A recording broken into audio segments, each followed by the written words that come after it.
My guest today at the studio is Mr. Garo Yeghnukyan. He's a member of the founding parliament party, a party that's been strongly associated with what's happening in these couple of days in Armenia. Thank you for being at Civilnet today. And as a member of the party, founding parliament party, your evaluation of these recent developments in Armenia.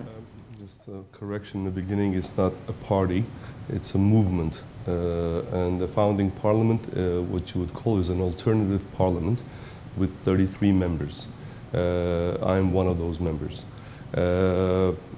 As far as the involvement of the movement's members, 3 of the participants of the there are members of the founding parliament. Founding parliament has thousands of supporters, and some of them there are supporters, but not all of the people who are involved. The group that has stormed the police station is called the Daredevils of Sassoon. It's a literal translation, which is from the Armenian mythology. Yes. And the situation and the thing that I want to clarify is that this is not a coup d'etat, this is not a terrorist act, this is a rebellion against the regime that has been in power through 3 different presidents for the past 25 years. The regime hasn't changed, the leaders have changed, the presidents, but the system, that corrupt system, which day by day has given up its independence, has created a situation where we have a very high rate of immigration, a rate that is equivalent to even surpasses what we have seen during the Armenian genocide. I just did some math. We had 3.8 million people in 1986, 600,000 refugees came from Azerbaijan in 88, and that gives you 4.4. And then the natural rate of increase we should have had in 25 years, 6 million people. Now we have less than 2. That means we have lost one way or the other, through assimilation, through immigration,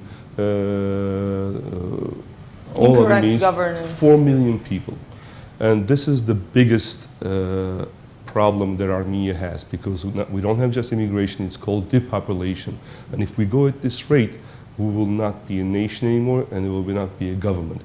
So these people who would quote them, quote unquote rebels, they want to prevent this from happening. And in their belief is that the reason why this is happening is because of the criminal and corrupt regime that rules over Armenia.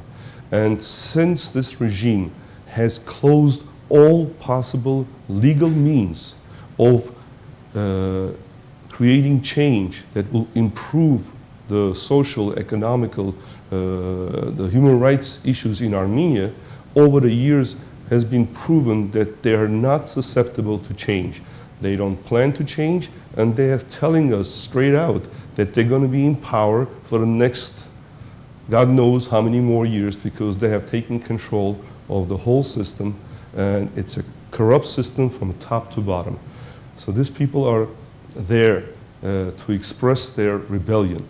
If they were terrorists, as the authorities were claiming that they were, they would have gone and blown up a place with the police in it, and just like terrorists do. Apparently the authorities are negating themselves, because the international practice is that authorities do not negotiate with terrorists. In this case, we see negotiations are ongoing for the 3rd day today.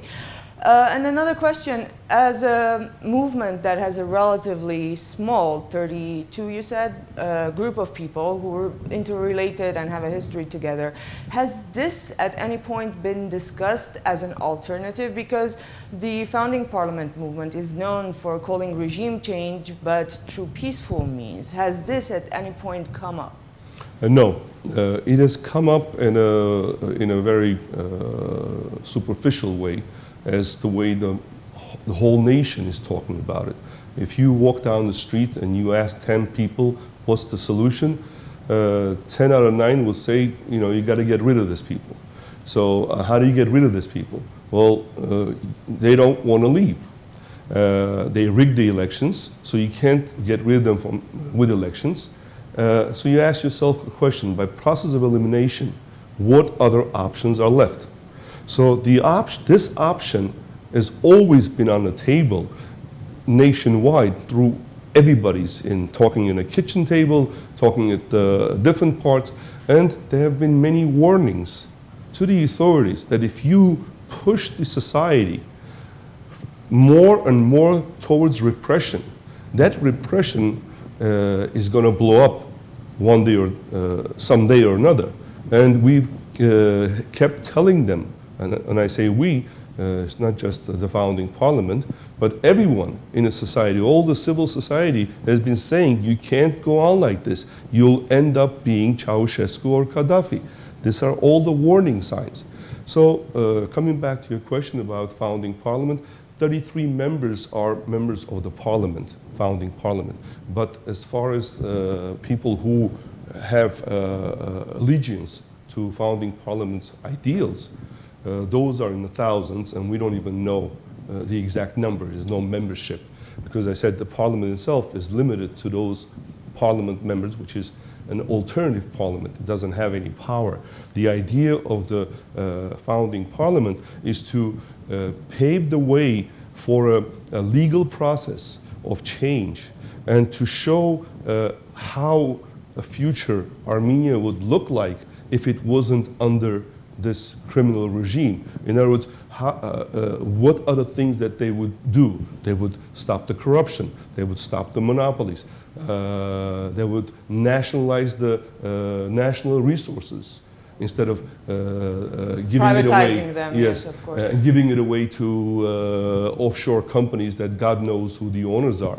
This is part of the corruption thing. So the social factors concerning the army, how the army should be, how the defense should be, and the most important thing that happened recently, which culminated to this, is the 4-day war in April has brought this issue to the forefront, where there was no other option left. We have seen how the government has been lying. We have seen how the government has been complacent in this war and has caused loss of territory and has caused a loss of over 100 innocent young lives. So this has culminated from that too. Given that your movement is called the founding parliament, so supposing a parliamentary system, and given the situation that members of the founding parliament are inside the siege now, are holding hostages, is there any criticism from other members of the movement to the step that has been taken? I can see clearly that everyone's in support and there's no apparent criticism, but from your personal perspective. From what I've heard, most of the members, and of course not everyone has spoken, and there's 33 members, but there are a lot of followers, so there is a lot of responses from the followers too. There hasn't been criticism. There has been a surprise to many of them, because some of them say, well, sooner or later this was going to happen, but it still was a surprise, because this was not ever discussed by the founding parliament. Founding parliament has discussed how the future of Armenia would be if certain things were implemented the way they should be implemented. That was the job. It was just the parliament outside working on the laws and of how the country should be, as I said. So this was not a part of the discussion of the founding parliament. The fact that some of those rebels, are members of the founding parliament, I'm not saying it's coincidence, but I say this because those are people who are truly concerned about the situation of Armenia, and those are people who didn't see any other option left, especially after the 4-day war. I see through our live feed that there is some movement in Erebuni. Some barricades are being erected. I don't know. We will keep people updated on any action that will be going on there. But this brings me to my next question. One of the calls has been that people consolidate and support the Sasna Zarer group. This consolidation took a while. At least 2 days. Yesterday we saw the first real action, public reaction, let's say. What's the importance of people's consolidation in this matter, and how does it change things? That's a very good question, an important factor, because the rebels have stated that they have started the rebellion, but it is the people of Armenia have to support it in order for it to happen. Because if the people of Armenia do not support it, the authorities will resort to violence and will try to crush the rebellion in its first stages. Now, that fact that they will try to crush is, of course, on the authorities' mind, and they would love to do that. However, they realize that that will result in deaths, and it will result in deaths mostly of the ones who are attacking. The rebels, quote unquote, have stated that their intention is not to spill blood. They have taken over the police station. They're there. They're not coming out shooting, and they will not. They have already released 5 out of 9 hostages, and they did it as a goodwill. And they've also... Sorry to interrupt. Our information in the media was quite different to that. No, it was 7 out of... it was 3 out of 7. I'll tell you how the other 2 happened. During the siege, when they took over, right at that spot, 2 young police officers, rookies, were let go right on the spot.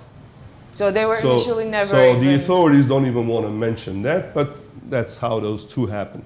And then there was one who had high blood pressure, and he was released because of the medical condition.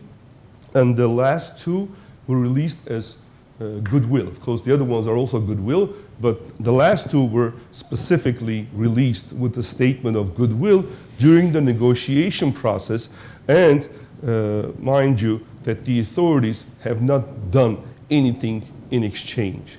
For example, the rebels had asked for food to be brought to them. Food that they don't want to take from the police. The police, it's a small thing. They could have allowed that to happen in return for releasing those 2, but they didn't. So again, once again, it shows goodwill on the rebels' part and bad will on the authorities' part. Now I want to state about the bad will. As you mentioned, the negotiations have been going on, and for the negotiations, they have included Oleg Yeghnukyan, who is a famous Armenian asylum member from the 70s, and he's blind. And they have taken Oleg Yeghnukyan from his house, about the national security structure. They took him from his house. They took him to where Jihadists is imprisoned. And he had conversations with Jihadists. Then they brought him over to the police station, and he spoke with the rebels. So in other words, Oleg Yeghnukyan was in the triangle. Jihadists, the rebels, and the authorities, and he's in the middle, and he was trying to get everybody's messages going across and trying to negotiate. This has happened twice, yesterday and the day before yesterday. During these negotiations, the national security structure has made certain proposals, which I'm not privy of. I don't know what those proposals were. The rebels responded that they will respond to those proposals today by 7 o'clock. However, and that during this process, they had come into agreement that there's not going to be any movement or anything done that will jeopardize the ceasefire, so to speak, quote unquote. However, the authorities violated that yesterday. By about 11 or 12 o'clock, they started moving consolidating forces. Yeah, This was they reported started in the moving media. personal Yes. armor carriers to the site, which was, as I said, in violation of the agreement. Now, the rebels have total control of the premises, and they see every single movement that happens. Within minutes of those movements, I was informed that the movement has happened. I was informed by one of the people who was inside through telephone conversation. At the time, there was a large gathering of people in support of the rebels at the Opera Square, Independence. And I informed the people there that the police have started moving personal armored carriers to the site. Before the announcement could be made, the police chief of Yerevan runs over to the person who's making the announcement and says to him that no such thing has happened, no such thing has happened. If you don't believe us, you can go and check yourself. Now that tells me that they have overheard my conversation, which I had no doubt they were doing that because, I mean, that wasn't a surprise. I just want to bring it as a point to prove. They overheard my conversation with Varujan Avetisyan from inside, and they overheard my conversation with the person who was going to make the announcement. His name is Max, over the phone. That's why they ran over to Max and they said, no, nothing is happening. Needless to say, Max nevertheless announced it, and the people at the Opera Square decided to move over to Erebuni, where the site of the sieges, and to be as a human shield between the authorities and the rebels, so there will be no bloodshed, there will be no attack. Because the whole idea is to prevent bloodshed. The whole idea is to prevent an attack. And the attack is not going to come from the side of the rebels. Rebels have done what they have done, and they're sitting in their position. They're not going to come out of their gates shooting. But the authorities want to create an illusion that these are terrorists, and they're going to have to deal with the terrorists the way the whole world knows how to deal with terrorists. And that's what they want to attack. And that will be a bloodshed, and nobody in Armenia wants that, including the families of those police officers. Mr. Yeghnukyan, to repeat what you have said, at the time when they were releasing the police officer who was going to be engaged on the 23rd of the month, at the same time, Mr. Avetisyan's wife was being detained. So this is another example of what you're saying. But another question from why Mr. Yeghnukyan now, while before on the first day, on the 17th, it seemed like Nikol Pashinyan would be the go-between, the negotiator. Why the change of personnel? Because he was not allowed to see Sefilian, to meet with him. He was not allowed back into the Erebuni police station. Why this change? Why didn't Pashinyan suit the purpose? Well, Nikol Pashinyan would have suited the purpose, but I think the authorities wanted someone who would be trusted by the rebels and by Jiraj Sefilian. And it's nobody's secret that Oleg Yeghnukyan is a supporter of, he's not a member, he's a supporter of the founding parliament. He's a close friend of Jiraj Sefilian, and he knows the founding parliament members who are in the siege. Therefore, he was very well respected by everyone, including the authorities. Well, so, that's strange given his own affiliation with Asalav, a group that at the time realized very similar actions. That's why I mentioned that Armenians, including the authorities of today and the past, have never considered Asala a terrorist organization. That's a label given by other countries. Someone's freedom fighter is somebody else's terrorist. Depends who is saying it.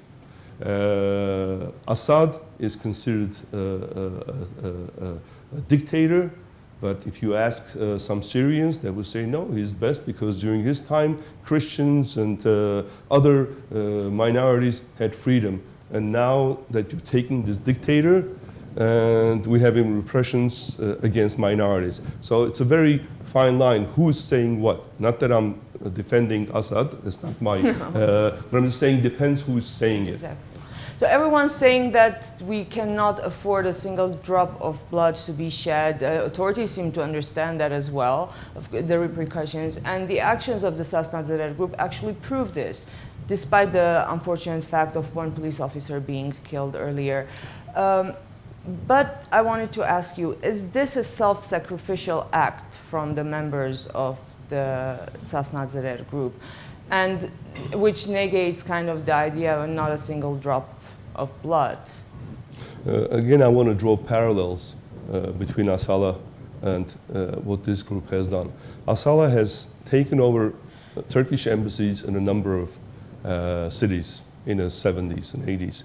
When they took over the embassies, their intention was not to blow up the embassy and kill everybody inside. Their intention was to make a political statement. And they made the political statement and they released the hostages. And the only time that there was a death in those takeovers when the security, Turkish security, had fired at them. This is similar. That unfortunate death of the police officer happened in a similar situation. During the siege, that police officer started shooting at the rebels. The rebels shouted at him, saying a number of times, "Stop shooting, we have nothing against you. Please stop shooting." He emptied out his cartridge, 9 bullets. And one of the rebels shot back in self-defense when he was seeing that the police officer is aiming at him to shoot. And that shot could have been just an injury. It could have been not life-threatening, but unfortunately it turned into death. And that's, and you could see from their actions and what they have taken over, the fact that they released 2 young rookie officers right on the spot. And your question about the sacrifice, yes, it is a sacrifice the way the Asala sacrificed their lives when they went there. They went there knowing that they may not come out alive. Their intention was not to die. These are not jihadists who put a belt around them to go and blow themselves up. These people love their life, they love their families, they love their kids. And here is an interesting fact about 2 families. War hero Pavlik Manukyan is there with his son next to him. There are 2 Gürelyan brothers there. And the 3rd brother is in jail. 3rd brother has given a warning of the day to come when he came out in a court against injustices done in a court, and he was shooting from a toy gun. That was a symbolic, and this was 2-3 years ago. 2-3 years ago, he was giving a message to the authorities that, look, today it's a toy gun. If you continue on this path of destroying our country, you're going to see real guns, because there is no other solution left. We have very little information of exactly how many members the group has inside, and about the identity of any of them. Do you have any information? And also the health of, we've heard that 2 people have been injured inside. If you have any information, news of the... My contact that I contact, and I did ask Varujan Avetisyan how many people are there and who are they. And he said, "Garo, are you naive by asking me that question?" So I don't have the answer. My only information, again, is based on the video recording that they have done themselves, and the one that Nikol Pashinyan has brought out. Nikol Pashinyan mentioned that there were 26 people, but he thought that there were more that he didn't see. So that just gives you an idea. And by watching that video, I recognized about 10 of them. No, it's about 7 of them I recognized. And the ones I recognized are three are founding parliament members, and the rest, 4 or 5, are supporters. There's a lot of talk starting yesterday that there's a third option on the table of negotiations. Do you know anything about what that option can be? I don't know the details of the option. I know the option was proposed by Garo during this back and forth with Garo Yeghnukyan. The third option, the first thing was a peaceful resolution of the stalemate. That's the important thing, the peaceful resolution, without any attack or firing. And of course, the second one is, and I'm not sure how this was, I mean, I may be wrong, but I think it's a repetition of one of the conditions that was put by the rebels, which is the dissolution of the government or resignation of the government, but again, through peaceful means. And one last question, and I know this is just going to call for speculation. What's the best case scenario that these developments can end at? Because usually predictions are pretty grave that this cannot end well in any case. In your prediction, the best case scenario and the worst case scenario? Best case scenario is something that at the same time I'm going to make a statement and a call to the people, because it depends on the people. If the people are on the streets, and I'm not saying they should take sides in this case, I'm just saying they should be on the streets and demanding that there should be a peaceful resolution to this issue. And the pressure that the people will put, and by the way, the pressure is not going to be on the revolters, rebels, because they have announced that they have no intention of causing any harm or initiating armed action. Initiating anything. They're just going to defend themselves if there is an attack. But they also warned that if they're attacked, there is going to be a lot of trouble, and because they are armed and they're ready to defend. So the people will force a peaceful resolution. However, dictators or authoritarian governments or leaders almost never leave peacefully. And since the rebels demand that these authorities leave, and they're not going to back out from that demand, this is where the stalemate is. And this is where the people's pressure will change the situation. If the people don't do that now, if they don't put the pressure now, they will do it later. But later, it will be at a cost of lives. So it is better that they go on the streets today to prevent the loss of life in the future. Thank you very much for joining us today, and we'll keep following the developments in Erebuni.